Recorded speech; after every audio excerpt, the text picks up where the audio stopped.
નમસ્કાર, આપ જોઈ રહ્યા છો નેશન પ્લસ ન્યૂઝ. હું છું આપની સાથે હેતલ ભગત. એકતાનગર ખાતે સ્ટેચ્યુ ઓફ યુનિટી, એડીટીજીએ અને stone artisan park and training ઇન્સ્ટિટ્યૂટના સંયુક્ત ઉપક્રમે રાષ્ટ્રીય સ્કલ્પચર સિમ્પોઝિયમ શિલ્પોત્સવનું ઉદ્ઘાટન કરવામાં આવ્યું હતું.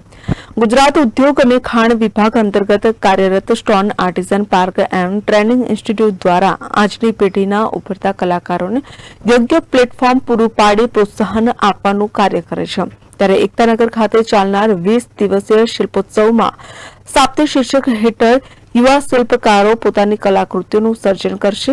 સ્ટેચ્યુ ઓફ યુનિટીના મુખ્ય કારોબારી અધિકારી ઉદિત અગ્રવાલની ઉપસ્થિતિમાં શિલ્પોત્સવ સાપ્તાહિકનો પ્રારંભ કરવામાં આવ્યો છે. આ પ્રસંગે સાપ્તાહિકના ડિરેક્ટર ડી.કે. પટેલ, અધિક કલેક્ટર નારાયણ માથુર, નાયબ કલેક્ટર સર્વ ડોક્ટર પંકજ વલવાય, દર્શક વિઠલાણી, અભિષેક સિન્હા સહિત સ્ટેચ્યુ ઓફ યુનિટી અને સાપ્તાહિકના અધિકારીઓ અને શિલ્પકારો ઉપસ્થિત રહ્યા હતા. Bureau report, Nation Plus News, Ektanagar.